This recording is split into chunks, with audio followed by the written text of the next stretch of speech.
Hey guys, कैसे हो आप सब। तो साकामोटो डे के लास्ट एपिसोड में हमने देखा शिन और साकामोटो लूक को बचाने साइंस म्यूजियम में आते हैं, जो कि हकीकत में एक रिसर्च लैब होती है जिस पे एक सीक्रेट असैसिन ग्रुप ने कब्जा कर लिया होता है और ये बड़े खतरनाक लोग हैं। और ऑर्डर भी यहाँ से लड़के तलाश में आई होती है क्योंकि उन्हें इन्फॉर्मेशन मिली होती है कि स्लेयर इन असैसिन ग्रुप से मिला हुआ है। और साकामोटो एंसिन उस डॉक्टर जो कि डॉक्टर का मॉन्स्टर ज्यादा था उसको हराने में कामयाब हो जाती है और लूक को ढूंढने आगे बढ़ते हैं। और दूसरी तरफ ऑर्डर और कसीमा के बीच में जानलेवा फाइट चल रही होती है। और हाँ, ये ओसारा की जितनी ब्यूटीफुल लग रही है ना, उससे कई गुना ज्यादा खतरनाक है, जिसमें कसीमा अपने साथियों की मौत देख के पागल हो गया होता है। और तभी उनके फाइट के बीच साकामोटो आ जाता है। साकामोटो, तुम ससीवा-सान, तुम यहाँ? और दूसरी तरफ शिन को शिवा घायल करके मारने वाला होता है और तभी हेसुके आके उसे बचा लेता है। दूसरी साइड साकामोटो अकेले ही कसीमा के साथ लड़ रहा होता है। तुम हार क्यों नहीं मान लेते? हथियार की दुकान। मैं हार नहीं मान सकता क्योंकि ये जगह हमारे लिए बहुत जरूरी है। हम यहाँ कुछ बड़ा करने की सोच रहे हैं जो कि तुम लोग सोच भी नहीं सकते। अगर तुम्हें अपने लोगों की चिंता नहीं तो मेरे लिए तुम एक घटिया इंसान सच नहीं। ओ सॉरी, तुम तो इंसान ही नहीं हो। ये सुन कसीमा बहुत गुस्सा हो जाता है और अपने मुंह से एनर्जी कैनन निकाल लेता है शूट करने के लिए। कसीमा कैनन चार्ज ही कर रहा होता है और पलक झपकते साकामोटो मैकेनिकल पेंसिल उसके कैनन में घुसेड़ देता है। और अब इस मूवमेंट पे वो अटैक रोक भी नहीं सकता, जिससे कसीमा के मुंह में एनर्जी ब्लास्ट हो जाता है। साले, तुम जितना हमें कमजोर समझ रहे हो, हम उतना कमजोर नहीं। और दूसरी तरफ हम लू, डायरेक्टर और तकानो को देखते हैं जो कि हेंचमैन से छुप रहे होते हैं। तभी तकाना वहाँ से जाने की कोशिश करने लगता है। तुम हमारे साथ ही जाओगे, समझे? और तभी लू मन में कहती है, मुझे कुछ भी करके यहाँ से निकलना है और शिन से माफी मांगनी है। और इधर हम शिन को देखते हैं। Nice timing Heisuke. अपनी तारीफ सुन हेसुके मन ही मन बहुत खुश हो रहा होता है। क्या मुझे इस काम के लिए पैसे मिलेंगे? तुम कितने लालची हो हेसुके। और इधर शिवा उनसे छिपा होता है क्योंकि अभी अभी हेसुके ने इसकी बैंड बजाई है। पहली बार मैंने किसी स्नाइपर को ऐसे स्नाइपिंग करके देखा है। और तभी हेसुके को शिवा दिख जाता है। वो उस पे रीबाउंड फाइटिंग शुरू कर देता है जिससे बुलेट बाउंस होकर सीधा उसके मुंह पे लगने वाली होती है, लेकिन 1 मिलीसेकंड के गैप से शिवा खुद को बचा लेता है, लेकिन उसके कंधे पे बुलेट लगी जाती है। क्या बात है हेसुके, मेरी जान। और तभी शिवा इनविजिबल होके वहाँ से भागने लगता है। हेसुके, भागने मत देना उसे। अरे मेरे से भागना हलवा है क्या? हेसुके उसे शूट करने की कोशिश करता है जिससे वो जगह टूटने लगती है और वहाँ बहुत स्मोक हो जाता है। और तभी हम शिवा को ऊपर खड़ा देखते हैं। अब इसे शूट करना आसान होगा। हेसुके के शूट करने से पहले ही शिवा उस पर कुछ फेंक देता है जिससे हेसुके का लेफ्ट हैंड घायल हो जाता है और उन्हें कोई वेपन आता हुआ दिखाई भी नहीं देता क्योंकि शिवा ने अपना इनविजिबल होने वाला सूट उस पर बांध के फेंका था। हम देखते कि हेसुके वहाँ घायल पड़ा होता है और तभी शिवा उसके घायल हाथ पे पैर रख के कहता है, हाँ, तुम्हें क्या लगा गायब होने की सुपर पावर मेरे अंदर है? अबे ढक्कन, मैं गायब अपने सूट की मदद से होता हूँ। शिवा उसे मारने जा रहा होता है और तभी हेसुके फायरिंग कर देता है जिससे बुलेट बाउंस होकर सीधा शिवा को लगती है। अब तूने मेरी नाक में दम कर दिया है, ये बोल के शिवा उसमें खंजर दे मारता है। हेसुके! और तभी शिवा बची हुई बुलेट्स को नीचे गिरा देता है। तुम गधे हो जो तुम दूसरे के लिए अपनी जान खतरे में डाल रहे हो। और हेसुके को 3rd क्लास स्नाइपर कह के जाने लगता है। रुक जाओ, मेरे दोस्त मुझे 1st क्लास स्नाइपर मानते हैं और ये बात मैं उन्हें प्रूफ करके रहूंगा। तभी हेसुके शिवा की साइड वाली वॉल पे शूट कर देता है। तुम चूक गए। और तभी वो बुलेट फायर सिस्टम के डिवाइस पे जा लगती है जिससे वहाँ वाटर स्प्रेड होने लगता है और पानी पड़ने से शिवा का सूट खराब होने लगता है और जिससे वो हम सबको दिख पा रहा होता है। तुमने मेरा सूट खराब कर दिया।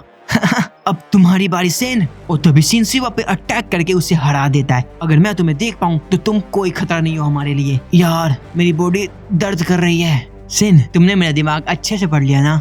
हाँ, मगर ढंग से सोचा करो। और तभी वहाँ एक ब्लास्ट होता है और तभी हम साकामोटो और कसीमा को देखते हैं और वो जगह बुरी तरह शेक कर रही होती है, मानो अर्थक्वेक आया हो। और तभी कसीमा बताता है कि उन्होंने पहले से ही प्लानिंग करके रखी है। अगर कुछ ऐसा होता है जिससे उन्हें इस जगह से भागना पड़े तो उन्होंने एक ऐसा सिस्टम बिठा के रख रखा है जिससे इस लैब के साथ उनकी रिसर्च भी खत्म हो जाए। मैं ये करना तो नहीं चाहता था पर अब कोई रास्ता नहीं है और इसमें तुम्हारे लोग भी मरेंगे। तभी कसीमा साकामोटो पे एनर्जी ब्लास्ट फेंकने लगता है लेकिन साकामोटो खुद को बचा लेता है। तुम इस शरीर के साथ मुझसे कैसे जीतोगे?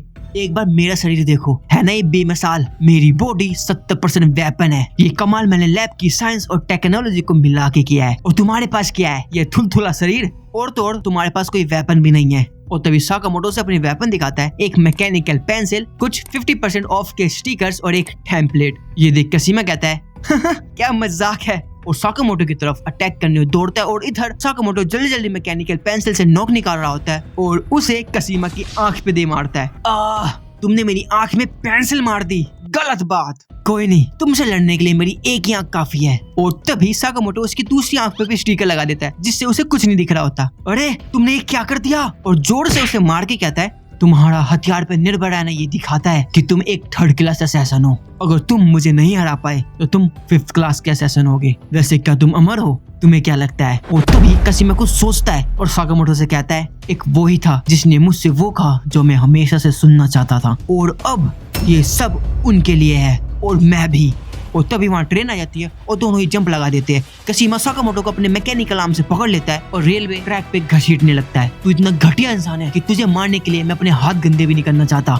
और तभी हम देखते हैं कि वहाँ साकामोटो स्केटिंग करने लगता है और ये देख कसीमा शौक रह जाता है। ओह क्या बात है, चलो देखते हैं कि तुम ये कब तक कर पाओगे। और तभी साकामोटो स्टोर टेम्पलेट से ही वो रस्सी काट देता है और ये देख कसीमा शौक रह जाता है। तुम सच में बहुत बोलते हो, और उसे ट्रेन से नीचे गिरा देता है। और इधर हम ट्रेन ड्राइवर को देखते हैं। यार ये काम करते करते मैं बहुत बोर हो गया हूँ, काश आज कुछ मजेदार देखने को मिल जाए। और तभी वो टनल तोड़ के वो दोनों आ जाते हैं और उस ट्रेन में घुस जाते हैं। और उनकी लड़ाई ट्रेन में कुछ पल के लिए रुक जरूर जाती है लेकिन खत्म नहीं होती। जैसे मैं एक बंदे की वाटर बोतल लेके पानी पीने लगता है। हाँ वो अलग बात है कि सारा पानी नीचे से निकल रहा होता है। और तभी कसीमा मन में सोचता है कि ये साकामोटो लड़ाई बड़ी समझदारी से करता है, अपने आसपास को वेपन कैसे बना जाए इसे बड़े अच्छे से आता है। लगता है यही कारण है कि ये उनका इतना चहीता है। लेकिन ये साकामोटो है कहाँ? मुझे कहीं दिख क्यों नहीं रहा? और तभी हम देखते हैं कि साकामोटो उसके बगल में ही बैठा होता है और इससे पहले कि कसीमा रिएक्ट कर पाता उससे पहले साकामोटो उस पर लात जड़ देता है। अगर तुम अमर हो तो मुझे तुम्हारे मरने की कोई फिक्र नहीं है। ओ भाई, इसका मतलब साकामोटो अब और भी ज्यादा डेंजरस होने वाला है। दोस्तों कुर्सी की पेटी बांध लो, आगे बहुत मजा आने वाला है। और तभी हम कसीमा के पास को देखते हैं जहाँ उसने लोगों को मौत के घाट उतार दिया था, क्योंकि वो लोग बस एक बिल्ली को परेशान कर रहे थे। और वहाँ खड़े लोग आपस में बात कर रहे होते हैं, ये कितना खतरनाक है, हमें पुलिस को कॉल करना चाहिए। और इधर कसीमा मन में सोच रहा होता है, मैं जो भी करता हूँ वो दूसरों की भलाई के लिए करता हूँ, लेकिन तब भी ये लोग मुझे समझते नहीं है। और इधर कसीमा के मन में लोगों के लिए नफरत की चिंगारी पना पड़ी होती है और उस चिंगारी को आग में बदलने वाला आ रहा होता है, सबको मारते हुए। ये और कोई नहीं बल्कि स्लर होता है। तुम कितने अच्छे हो, तुमने दूसरों की खातिर अपने हाथ गंदे किए, लेकिन वो मुझे खतरा मानते हैं, मैं क्या करूं? स्लर उसके मुंह पे क्रॉस बना के कहता है, तुम मेरी तरफ हो समझे, मैं तुम्हें अपनाता हूँ तुम्हारे इसी हाल में। और अब प्रेजेंट में कसीमा होश में आके कहता है, मैं उनका सपना पूरा होते हुए देखना चाहता हूँ और जो भी उनके सपने के बीच में आएगा वो मारा जाएगा। और तभी हम देखते हैं कि ओकुटाबो स्टेशन पे एक लेडी चढ़ती है और तभी साकामोटो कसीमा को पकड़ के कहता है, तुम सीनियर सिटीजन की जगह पे हो, जगह खाली करो। और उसे उठा के साइड वाले रूम में फेंक देता है। बैठिए आंटी। तुम्हारा शुक्रिया बेटा। और इधर कसीमा सोच रहा होता है, यार ये कैसे हो सकता है, मेरा शरीर इसके सामने टिक क्यों नहीं पा रहा। और तभी साकामोटो बड़े आराम से रूम में घुसते हुए डोर क्लोज करता है और कसीमा को बड़ी ही तबीयत से धोने लगता है। भाई कसम से भूत उतार देता है उसका। मारते मारते उसे दूसरे कंपार्टमेंट में ले आता है। ओए ये क्या है? और कसीमा साकामोटो की ताकत देख बहुत हैरान होता है, ये एक इंसान होने के बाद भी इतना ताकतवर कैसे है। और तभी कसीमा उस पर फायरिंग शुरू कर देता है। साकामोटो हैंड ग्रिप से सारी बुलेट को डॉज करने लगता है और कसीमा को उसी हैंडल बार से पीटने लगता है। और अब कसीमा अपने चेस्ट से एक नया वेपन निकालता है। भाई इसने कहाँ वेपन छिपा के रख रखे हैं। और तभी साकामोटो पे प्लाज्मा बीम का अटैक कर देता है और बीम सीधा साकामोटो को लगती है और साकामोटो ट्रेन से बाहर निकल जाता है और जाके दूसरी ट्रेन से टकरा जाता है। लेकिन साकामोटो हार नहीं मानता और दौड़ते हुए अपनी ट्रेन को पकड़ लेता है। भाई क्रेजी। और इधर कसीमा आंटी के साथ बैठ के चैन की सांस ले रहा होता है। मेरे इस काम के लिए वो मुझे शाबाशी देंगे, इसलिए मुझे एक नया सूट ले लेना चाहिए। और तभी साकामोटो वहां आ जाता है और ये देख कसीमा की फट जाती है। अबे साले तू मरता क्यों नहीं? कसीमा परेशान होकर बुरे लोगों को उठा के साकामोटो पे फेंकने लगता है और साकामोटो उन्हें कैच करके रख रहा होता है। अबे साले तू मरता क्यों नहीं? तुम जैसों की इस समाज को कोई जरूरत नहीं है, हमारे जैसों की जरूरत है इस समाज को। और तभी साकामोटो उस पे हमला करके कहता है, तुम जैसों को मैं अपने परिवार के आसपास भी नहीं भटकने दे सकता। उसे जोर की किक मार के उसका खेल खत्म कर देता है। और तभी साकामोटो उसे घसीटते हुए ले जा रहा होता है और सिन को कॉल लगाता है, साकामोटो सर आप ठीक हो? हाँ मैं ठीक हूँ और मैंने बॉस को हरा दिया है। क्या सच में? और तुम कहाँ हो? मैं बेसमेंट लेवल 4 की तरफ जा रहा हूँ और यहाँ की हालत देख के लग रहा है कि ये लैब किसी भी वक्त गिरने वाली है। और साकामोटो कसीमा को कचरे वाली गाड़ी में डाल के कहता है, सिन तुम सबको वहाँ से जल्दी निकलना होगा, वो लैब 15 मिनट में डिस्ट्रॉय हो जाएगी। और लैब को हम देखते हो जो कि बुरी तरह से टूट रही होती है। डायरेक्टर ये क्या हो रहा है, ये लैब टूट क्यों रही है? पता नहीं ये भूकंप भी नहीं लगता, मुझे मरना नहीं है। तभी छत टूट के लू पे गिरने वाली होती है, लेकिन सिन आके उसे बचा लेता है। सिन, आखिर तुमने लू को ढूंढ ही लिया। जिसमें दोनों को होश आता है और दोनों अलग हो जाते हैं और तभी लू सिन से रोते हुए माफी मांगने लगती है। सिन, मैंने तुम्हें कुछ ज्यादा ही बोल दिया था, वो सब मेरी गलती थी, प्लीज मुझे माफ कर दो।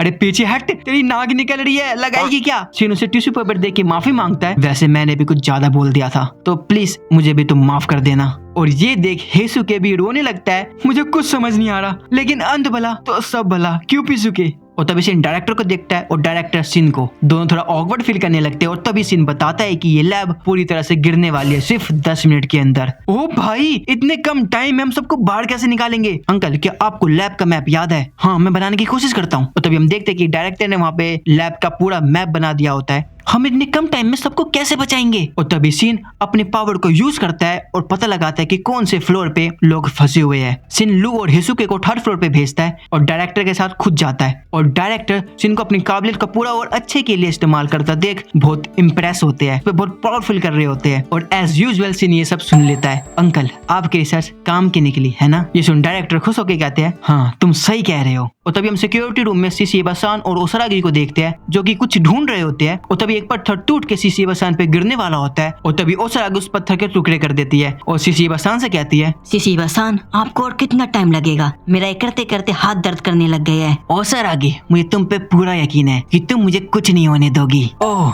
आखिर ये मिल ही गया। देखो ओसारागी, जैसा हमने सोचा था तो यही है इन सब के पीछे का मास्टरमाइंड, स्लर। हट साला, इसका चेहरा नहीं दिख पाया।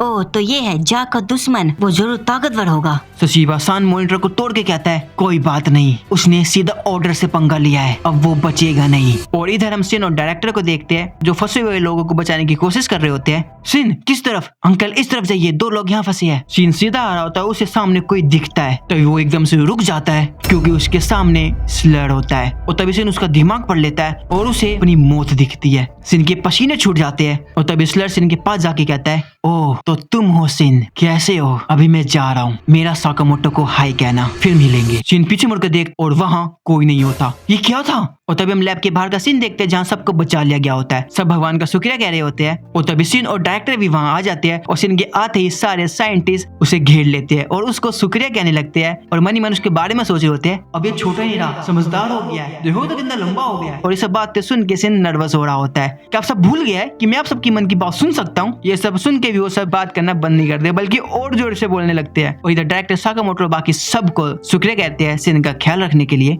और अब साकामोटो के घर पे सिन शिफ्ट होता है, सब बैठ के डिनर कर रहे होते हैं और आओई सबकी क्लास लगा रही होती है। तुम सब म्यूजियम में कर क्या रहे थे और तुम्हारे कपड़े इतने गंदे कैसे हो गए? साकामोटो को कोई फर्क नहीं पड़ रहा होता, वो मजे से खा रहा होता है, दोबारा से मोटा हो गया होता है। लू तो बैठे बैठे सो रही होती है और सिन की नजर लू के खाने पे होती है और सिन मौका देखते ही उसका खाना खा लेता है और तभी लू को पता लग जाता है और फिर दोनों वापस लड़ने लगते हैं। और तभी सिन को एहसास होता है कि साकामोटो उसे मारने के बारे में सोच रहे हैं। सर, आप हमें मारने के बारे में क्यों सोचते रहते हैं? तो इसी के साथ ये एपिसोड खत्म होता है। एंड तक वीडियो देखने के लिए आपका बहुत बहुत शुक्रिया। आपकी जो भी फीडबैक से आप कमेंट में दे सकते हो और मेरे दूसरे एनिमे रिकैप्स देखने के लिए आप स्क्रीन पे आ रही वीडियो पे क्लिक कर सकते हो। मैं आपसे वहीं मिलता हूँ, बाय।